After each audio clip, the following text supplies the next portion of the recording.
Karena dengan dosa tersebut apakah dibiarkan saja sampai meninggal, apakah kita harus menghapusnya? Ya, di antara alat untuk menghapus dosa adalah mengucapkan kalimat la ilaha illallah. Nah, dalam hadis yang diriwayatkan Imam Bukhari itu Rasulullah bersabda, "Man qala la ilaha illallah wa maddaha bit ta'zim, hudimat lahu arba'atu alafin dzarbin minal kabair." Ini hadis diriwayatkan oleh Imam Bukhari. Orang mengucapkan la ilaha illallah, memanjangkan huruf yang harus dipanjangkan. La ilaha, hanya pendek. Ya Pak ya. Panjangnya itu la ilaha illallah. Bisa mengucapkan kalimat itu dengan benar, hudimat lahu arba'atu alfin min minal kabair. Dihapus dosa-dosanya, Pak. 4.000 dosa akan dihapus dari orang tersebut. Makanya kita harus memperkuat iman kita, Pak. Iman ini, kalimat ini yang bisa memasukkan kita ke dalam surga. Ini kunci surga. Miftahul jannah la ilaha illallah. Ini sabda Nabi. Kuncinya surga adalah la ilaha illallah. Diamalkan, dilafalkan, diucapkan dengan benar. Sendirian kita mengucapkan ini, banyak mengucapkan ini, akan menjadi iman yang kokoh, insya Allah. Kira-kira bisa Pak mengamalkannya Pak? Membaca sampai 100 kali gitu bisa Pak? Insya Allah. Insya Allah ya Pak ya. Diamalkan, mengucapkan kalimat ini, kalimat agung, kalimat mulia. Dalam artian tidak ada ilah yang hak untuk disembah kecuali Allah. Tidak ada yang menghidupkan makhluknya kecuali Allah. Tidak ada yang dituju kecuali Allah. Dialah ilahun wahidun. Dialah Tuhan yang satu, yang maha awal, maha dahulu. Gak ada yang mendahului Allah.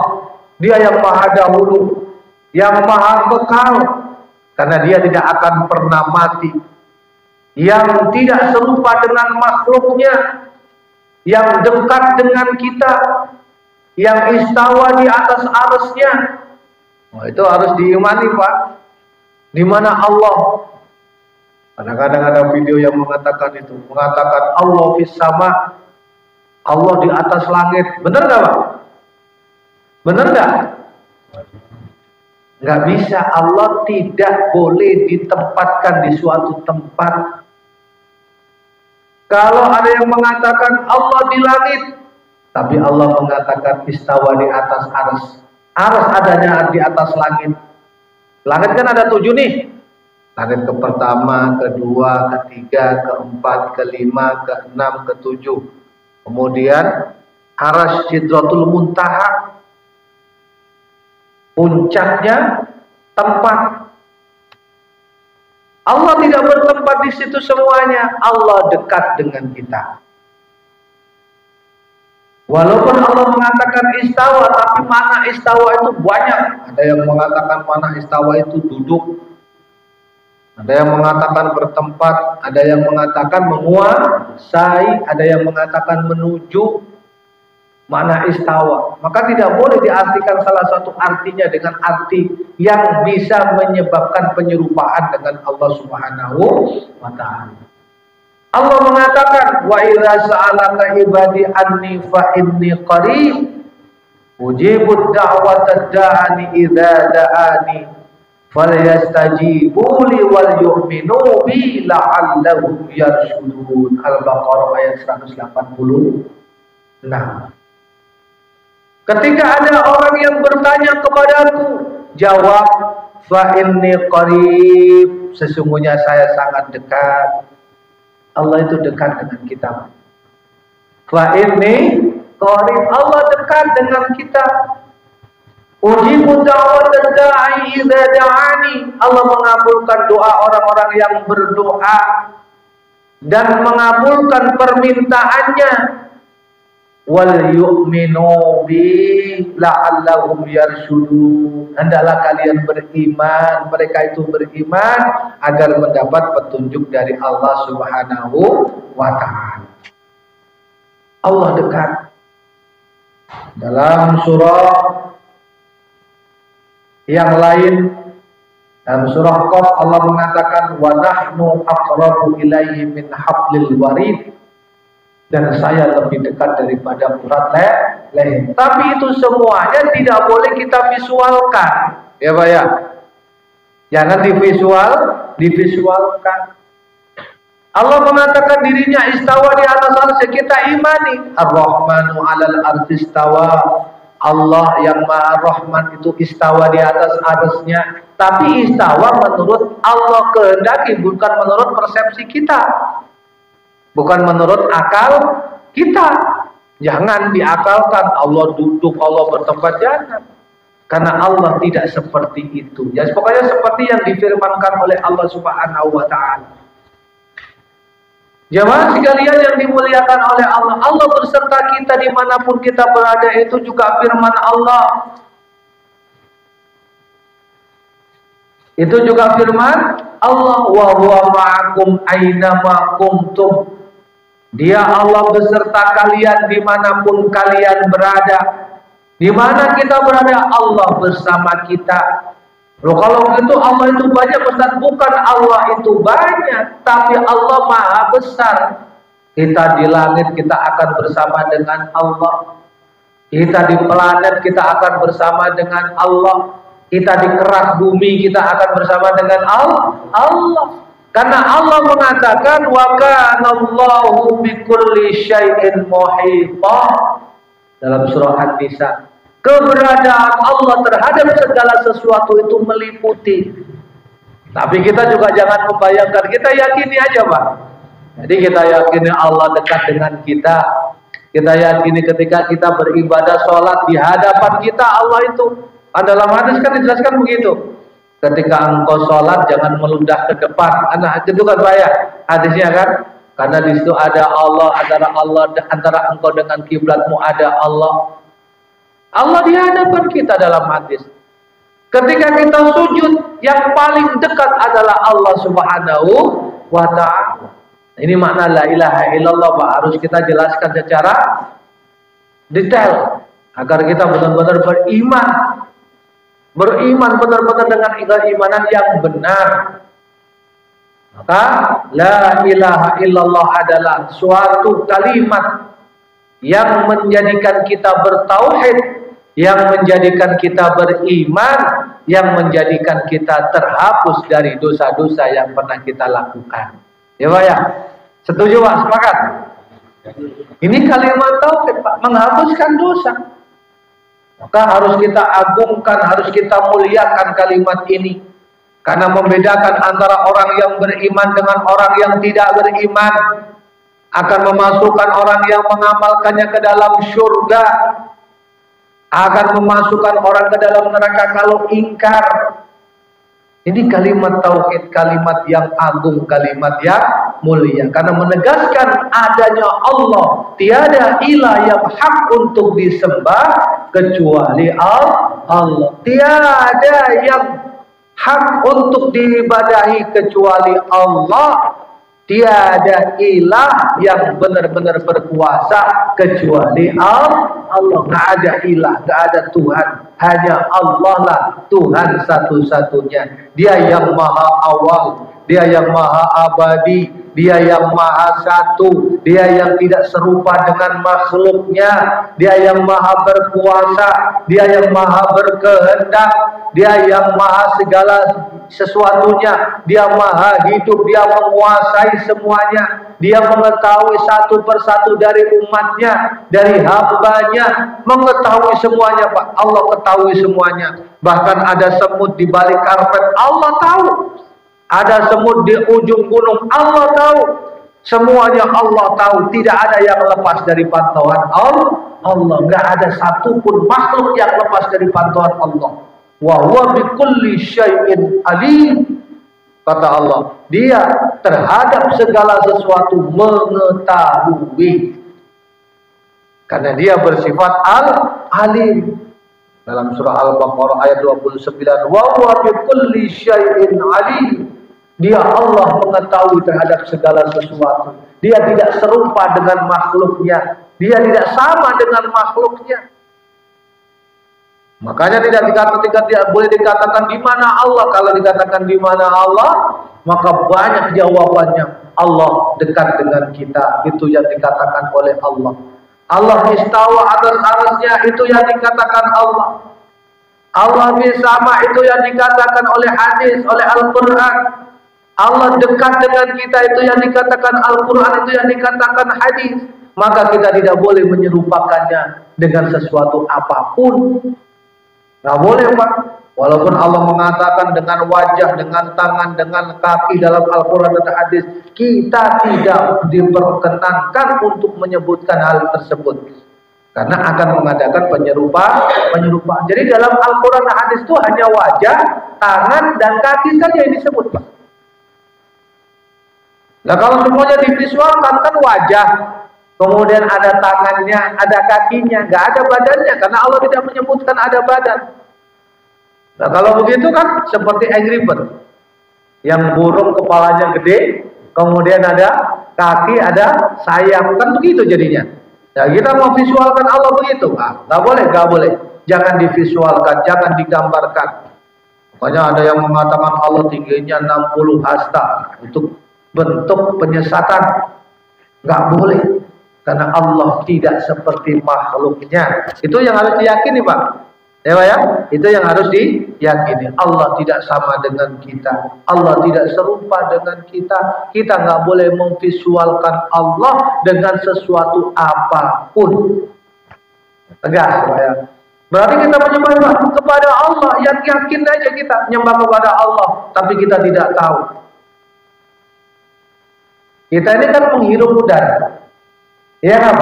Pernah nggak kita melihat udara? Udara bentuknya bagaimana? Pernah nggak? Nggak pernah. Tapi kenapa kita percaya adanya udara?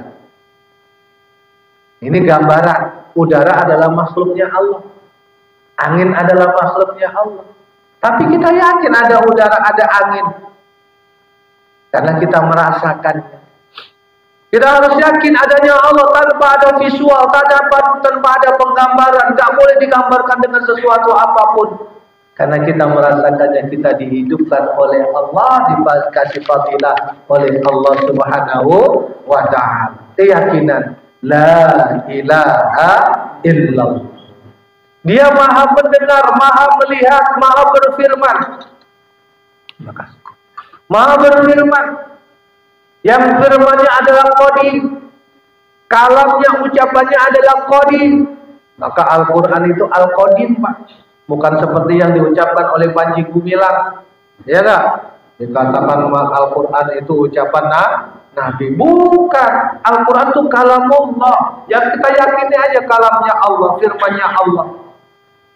Kalau sekarang dicetak dalam satu buku itu cetakan, tapi hakikatnya adalah kalam Allah yang qadim, bukan makhluk. Maka Imam Ahmad bin Hanbal dulu pernah dipenjara gara-gara mengatakan Al-Quran itu qadim. Karena pada saat itu pemerintahannya mengatakan Al-Quran makhluk. Imam Ahmad bin Hanbal dipenjara, Pak, bertahun-tahun. Karena akidah keyakinan ini adalah keyakinan ulama salafus saleh.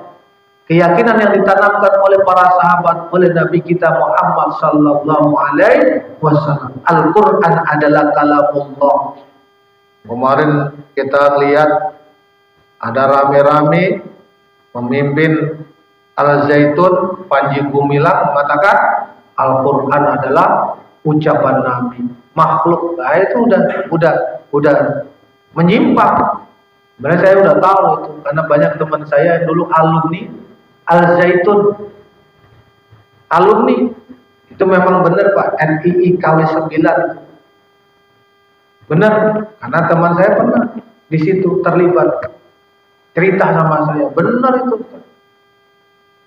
Banyak mengumpulkan dana dari orang-orang yang dideketin. Dilalanya ada saja orang yang kena dideketin. Akhirnya apa? Banyak harta yang dipuras dari keluarganya untuk disetorkan ke mereka. Mereka memang pintar dalam beralibi karena mereka ada pendukungnya. Nah, pendukungnya itu yang memperkuat mereka. Sebenarnya harusnya dari dahulu Pak dibubarkan karena sudah diketahui dari dahulu. Tapi ada pejabat-pejabat tinggi yang membackingi mereka.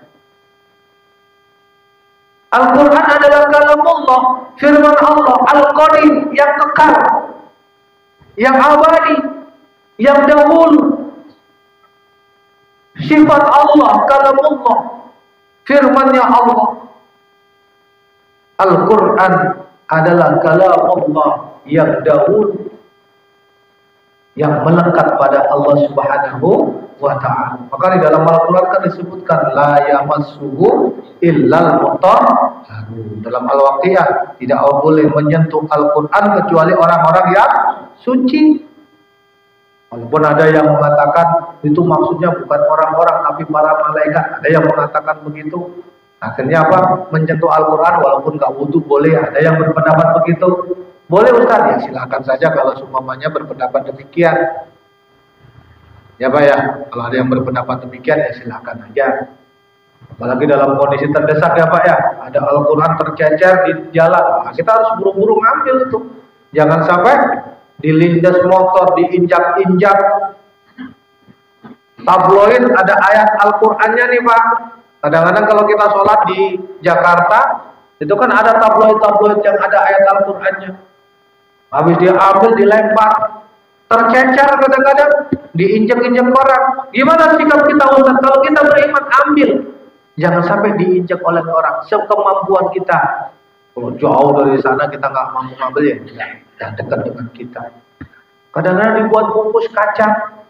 Itu menghinakan Al-Quran Pak. Menghinakan Al-Quran. Makanya kalau ada pengajian gitu ya Pak, ada yasinan, ada tulisan Allahnya, ada tulisan Muhammadnya, jangan disepelekan. Bawanya yang benar, jangan sampai dibawa di lantai keinjek orang, jangan. Ya Pak ya, bawanya yang ada tulisan Arab Allah, ada Bismillahirrahmanirrahimnya, ada ayat Al-Qurannya, jangan sampai ditaruh di lantai. Katakanlah kalau sementara lantai diambil, bagikan sama orang, itu diambil, ditaruh di tempat yang tinggi. Untuk apa Ustaz? Memuliakan. Kenapa kita harus memuliakan Ustaz? Karena kita adalah orang Islam. Kalau kita adalah orang beriman, kita harus memuliakan itu. Kalau kita melihat ketika Al-Quran dibakar oleh orang-orang kafir, kita marah. Tapi kenapa ketika ada Al-Quran tercecer di lantai, kita tidak marah? Kita marah nggak Pak ketika Al-Quran dibakar oleh orang-orang kafir? Marah nggak Pak? Harus marah kita. Karena ini adalah kalamullah. Makanya Rasulullah itu tidak memperbolehkan ada lembaran Al-Quran, tulisan Al-Quran dibawa ke negeri orang yang memusuhi Al-Quran, memusuhi Islam. Takut itu akan dirobek-robek. Itu halaman di situ disebutkan.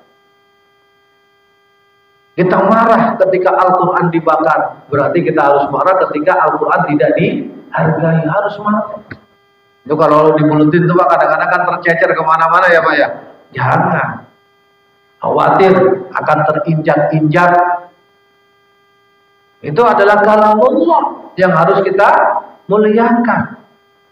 Al-Quran adalah kalamullah, firman Allah Subhanahu wa ta'ala, yang sesuai dengan kondisi zaman apapun, Al-Quran akan memberikan jawaban dan solusi. Karena itu adalah kalam Allah. Karena kehidupan itu sesuai dengan keinginan Allah, kehendak Allah. Fa'al lima yurid. Allah melaksanakan sebuah kegiatan dengan apa yang dikehendakinya. Tidak ada yang lepas dari kehendak Allah Subhanahu wa ta'ala. Kita duduk di sini saja itu Pak, atas kehendak Allah. Kita taklim sekarang ini atas kehendak Allah.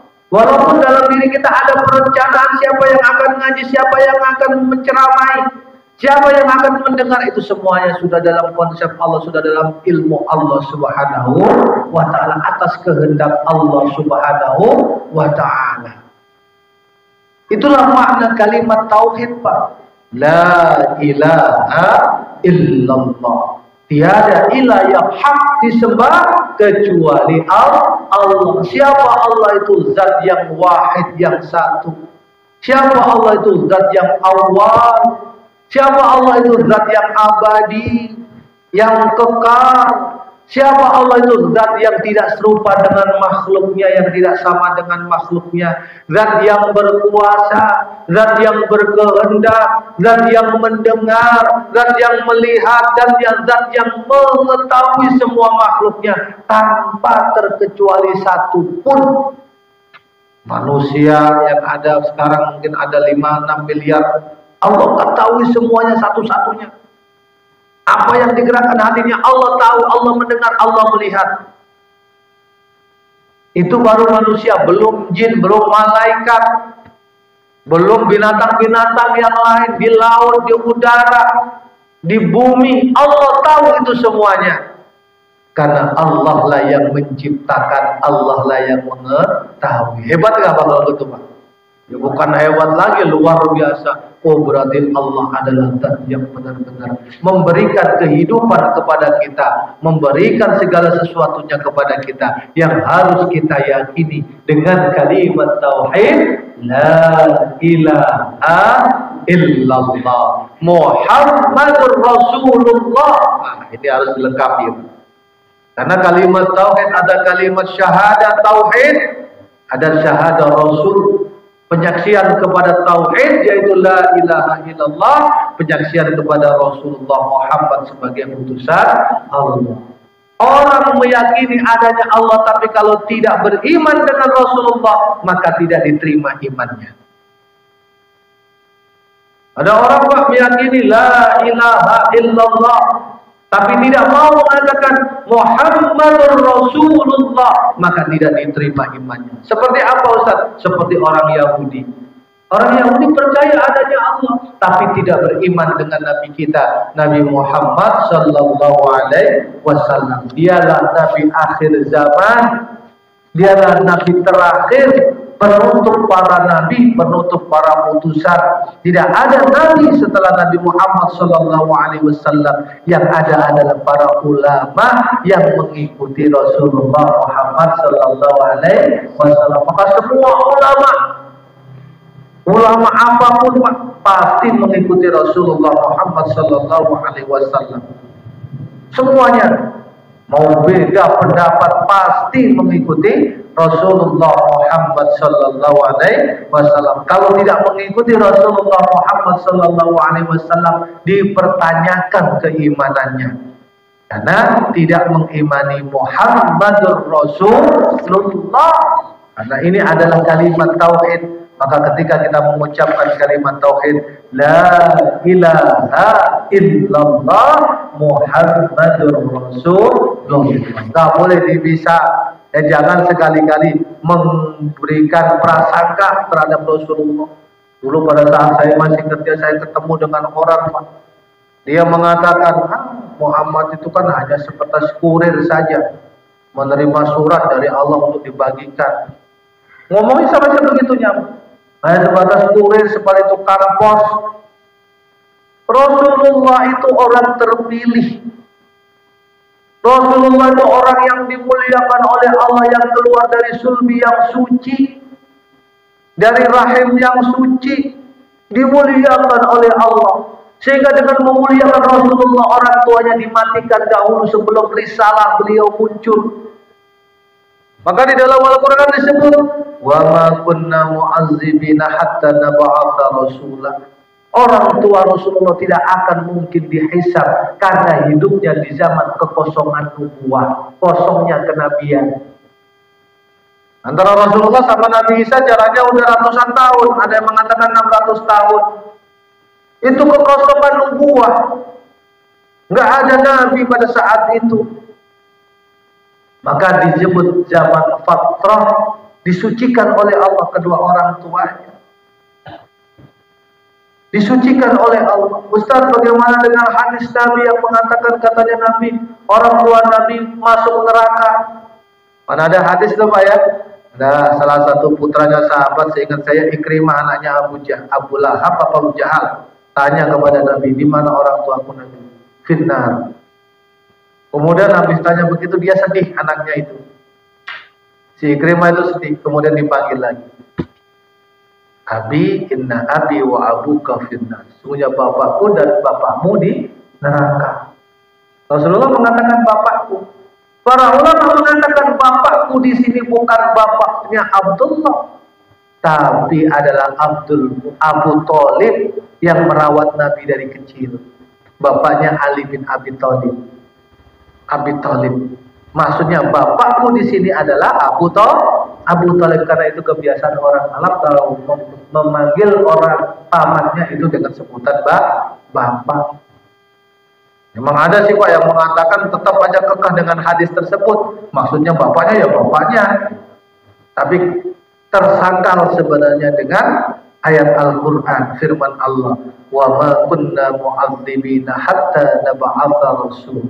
Kami tidak akan menghukum suatu kaum sampai didatangkan utusan untuk meluruskan. Jadi kalau kita lihat nih Pak, orang Papua, kalau dia belum pernah mendengar Islam, tidak tahu tentang Islam, dan tidak ada yang berdakwah ke sana, dia selamat mereka. Walaupun kafir, karena belum ada utusan yang sampai ke mereka.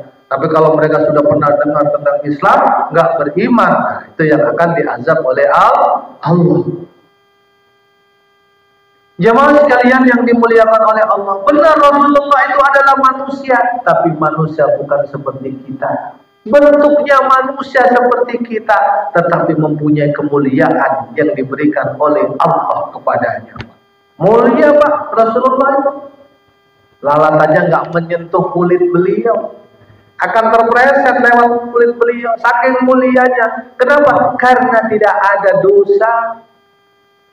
Karena nggak ada dosa Pak, akhirnya terpleset. Lah kalau kita kan banyak dosa, benar nggak Pak?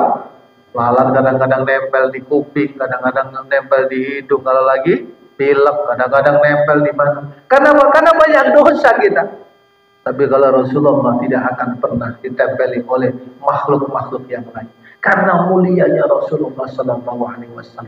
Benar, beliau itu sebagai utusan Allah, tapi jangan disamakan dengan kurir.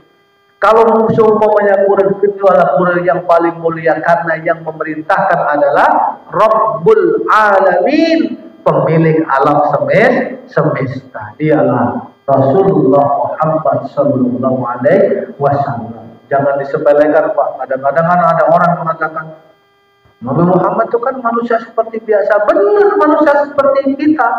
Bentuknya, cirinya seperti kita, tapi mempunyai kemuliaan yang luar biasa, yang beda dengan kita. Muhammadur Rasul kal hajri bal huwa yaqutu bainal hajar. Muhammad itu adalah manusia yang mulia, seperti bebatuan, seperti mutiara di atas bebatuan. Mutiara itu kan batu, jenis dari batu. Nah, batu ibaratnya kita Pak, kerikil-kerikil itu. Nah, beliau itu adalah mutiara yang dicari oleh orang. Segini saja udah miliaran kan harganya kan? Itu kemuliaan baginda Rasulullah Muhammad sallallahu alaihi wasallam. Beliau mengatakan, memang di dalam Al-Quran Allah berfirman, "Qul la amliku li nafsi naf'an wala dharran illa ma syaa Allah. Walau kuntu a'lamul ghaiba lastakbartu minal khairi wa ma massani as-su'." Dan katakanlah, tidak ada kemampuan dari saya, tidak ada kekuatan yang saya miliki kecuali dari Allah Subhanahu wa ta'ala. Andaikan beliau itu mengetahui sesuatu yang gaib, maka beliau akan banyak bersyukur kepada Allah Subhanahu wa ta'ala. In ana illa nadhirun wa basyir liqaumi yu'minun. Saya adalah peringat kebahagiaan, memperingatkan tentang kebahagiaan tentang surga, dan memperingatkan tentang neraka bagi orang-orang yang mau beriman. Rasulullah ditugaskan oleh Allah Subhanahu wa ta'ala dengan kemuliaan yang diberikan oleh Allah Subhanahu wa ta'ala. La ilaha illallah Muhammadur Rasulullah. Satu paket Pak. Jangan diputus. Kalau semuanya orang hanya mengucapkan la ilaha illallah saja, nggak mau Muhammad Rasulullah, maka imannya tidak diterima oleh Allah Subhanahu wa Ta'ala. Maka di tiang-tiang harus tertulis kalimat ini, Pak. La ilaha illallah Muhammadur Rasulullah. Insya Allah ya Pak ya, dengan pengajian yang kita laksanakan, iman kita semakin bertambah, semakin yakin terhadap Allah dan Rasulnya. Kalau kita nggak ngaji Pak, kita nggak ngaji, nggak ada masukan Pak, nggak ada asupan rohani yang bisa kita terjerambab kepada ketidaktahuan, dan itu bisa mengakibatkan kita menjadi berkurang imannya.